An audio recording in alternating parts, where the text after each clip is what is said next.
I did talk about this morning, but we do have some updates, and I think it bears repeating because we're entering an election cycle, and the news is going to get extreme, but there are serious risks to our safety. And I always just say the simple answer for everybody is to take care of yourself, be prepared. I'd say move out of cities if you can. But the reporting now from Timcast.com, terrorist attacks predicted for U.S. after Hamas assault in Israel. Some say waves of attacks could hit major U.S. cities over the next 14 months, a time frame that coincides with the 2024 election. Yep, certainly. We knew something would happen, but you have to wonder, don't you? Here we go. The election cycle is starting, and many people have said, Tim, a wartime president's never lost. Yet, well, Biden's the opposite of a wartime president. He's absent, incoherent, and I think when you have a president this bad in a conflict like this, you may get the inverse reaction of a massive appeal for someone else, anyone else. Following this weekend's deadly attacks in Israel, which resulted in the worst carnage the country has seen since the Yom Kippur War in October 1973, the U.S. is being warned that a similar attack or series of attacks could be carried out domestically. Former House Speaker Kevin McCarthy says the porous U.S. southern border, coupled with numerous individuals from the terrorist watch list being intercepted there, could spell disaster for the nation. Quote, we could wake up ourselves. We could have the same thing happen next week to us, McCarthy told the Washington Free Beacon. We caught more people on the terror watch list in February than we caught in the entire administration. We could have cells sitting inside of America right now. He's not wrong. He's not wrong. And then one day you could wake up and the people who have poured across that border who want free stuff and don't care for your laws may just say, you are in the way.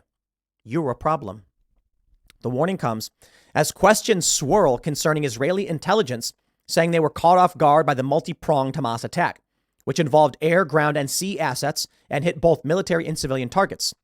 Israel has the fourth strongest military in the world, trailing the U.S., China, and Russia. The country's intelligence agency, Mossad, has been regarded as the best in the world. The combined death tolls from Israelis, members of Hamas, and Palestinian civilians surpassed 1,500 on Monday after the devastating attacks took place. We should take a step back and look at ourselves, McCarthy said. Your intel is never perfect, and we've got a wide open border. They're coming from 160 countries, including those known to harbor militant operatives with ties to global terror organizations. How did we not know that is happening in the Gaza Strip, McCarthy asked. What is happening? Everybody should look at their own intelligence right now. Much of the information obtained by intelligence agencies is gleaned through the collection of some type of electronic means, cell phones, calls, metadata, et cetera, and geofencing. However, a retired U.S. general says that Hamas was able to evade authorities by avoiding those platforms. There's a famous story, my friends, about a war game that was conducted. Many of you actually know the name of it because people have commented and corrected me. And basically, they had some like old school general up against some young bucks. And the old school general guy won the war game. Why? They wrote down the orders on a note, folded it, put it in the pocket of a guy on a motorcycle. He delivered the information. They couldn't intercept it. They were so heavily reliant on digital means of communication. I'm not surprised at what we're seeing. But the worrying thing right now is that, yes, our southern border is porous. We don't know how bad the security is. And we're supposed to believe we should be focused on the far right. You got this guy from the ADL, Jonathan Greenblatt, going on MSNBC saying, how could you frame these? These are not fighters. They're terrorists.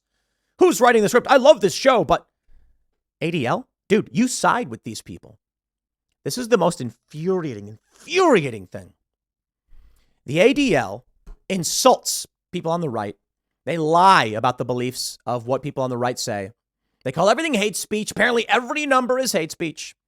And the people they side with hate and want to kill Jews. I'm not exaggerating. I wish I was. They are chanting in the streets, celebrating the death of Israeli civilians. It's crazy. We have a lot of Eliyahu. It's fascinating because we've got an eclectic bunch here at Timcast. Cassandra Fairbanks, anti-intervention 100%, hates neocons. Then we got Elad Eliyahu, ground reporter, who claims to be a neocon. We get along despite our disagreements, even when they're very serious. But in Elad's video, he's talking to protesters in New York. And he says, one guy's holding up a Hamas flag and he says, What's this flag you're holding? The guy shakes his head and he goes, do you support this flag? And the guy shakes his head. And then someone goes, are you a Jew? And he goes, I am. The police then pull him away. They despise and hate Jewish people.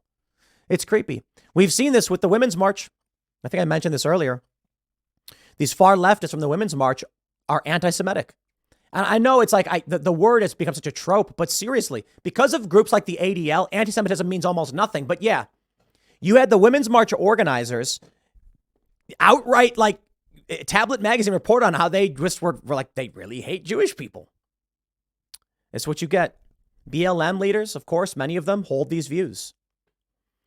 Quote, what Hamas did, what their leadership did was apparently they moved off of normal modern communications links that we take for granted every day and went back to what you did in the 19th century, face-to-face meetings.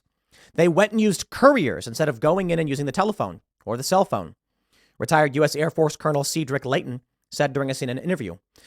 However, during a separate interview with the network, he acknowledged the unlikelihood that a premier intelligence apparatus would have failed to connect the dots. Quote, I can understand that it would be possible to miss the fact that they are targeting, that they're getting together a specific group at a specific time, and perhaps who those people are, and as a specific piece of intelligence. But every time there is a meeting of people like Hamas would have had to have had, they would be talking to people. There would be movements in the streets. There would be certain things that would be going on, even if they are not broadcast or not talked about on a cell phone or a radio or something like that. Yes, but listen, you got one guy who's in Hamas and he meets with a guy for he's buying a bag of beans. And then as he's buying the beans, he hands money with a note tucked inside. That guy then goes and meets another guy to source his beans, passes a note along. These things are incredibly hard to track. The argument here is they don't even need to have face-to-face meetings to organize these things. The note can simply say that the beans will be delivered today at 7 p.m. And the beans refers to weapons coming through tunnels. With little bits of information, you can coordinate a lot. The problem is that so during these protests that I've been at, right? Occupy Wall Street and such, the activists would always argue they're jamming our cell phones. Nah, they're not jamming your cell phones, dude. The cell phone towers just can't handle this many people. In fact, they deploy mobile cell towers to make the communications stay up, to keep them up. Why? They're spying on you. And I saw this again with people on the right who were protesting, and they were like, I think the feds are shutting our phones down. I'm like, no, dude, come on. You don't have the same experience as the leftists, but I'll say this again. They want you using your phone because they spy on you. It is hard for them to spy on you when you don't have phones. So that's why activists on the left, they get this. They put their phones in the freezer or they put them in the bathroom and then run water. And then they go to another room and they talk quietly, very quietly. That's how they organize. Yep, not kidding. That's probably what many of these people were doing. In fact, what Hamas could have done is actually held these meetings and made false plans. Yep. They hold in-person meetings and talk on the phone, and they say things somewhat secretly to throw Mossad and other intelligence agencies off the trail and say things like, from the north, for the tunnels, when they're really doing something quite different. And then you have Egypt saying that they warned Israel. Israel may have acted on these warnings, but their intel was bad because they got tricked. You just don't know for sure. McCarthy was the only high-profile individual sounding the alarm over attacks in the U.S. Independent journalist Laura Loomer posted a message on X saying that sources have told her there were emergency meetings with U.S. intel this weekend to discuss the rise of Hamas terror cells operating in the U.S. Loomer cited posts on the social media app Telegram, where Hamas urged its supporters to retaliate against Americans for the support for Israel. She further claimed Hamas terrorists have already infiltrated the U.S. through the southern border and are planning to attack major U.S. cities over the next 14 months. Hey, the election. So far this year, more than 151 individuals on the terror watch that have been apprehended. I think it's about 160, maybe higher than that. But yeah, there have also been nearly 2 million gotaways who've made their way into the interior since the beginning of 2021. Trump warned about this, and they called him a liar. I remember Trump was saying there may be terrorists coming in, and the left, the Democrats, the media all came out and said, no. Trump's exaggerating. Trump's lying. Oh, that's crazy. I am worried about what we're going to see. Don't be surprised. These people in New York are cheering for this. Don't be surprised at what you see. It is not hard for Hamas to get in this country with a porous border, but more importantly, there are people in this country who are Americans who support and harbor sympathies for Hamas and hate Israel. It could escalate to that point. There are crazy people out there, man. I hope everybody stays safe. pays attention to what's going on, prepares for the worst, and hopes for the best. But I'll leave it there.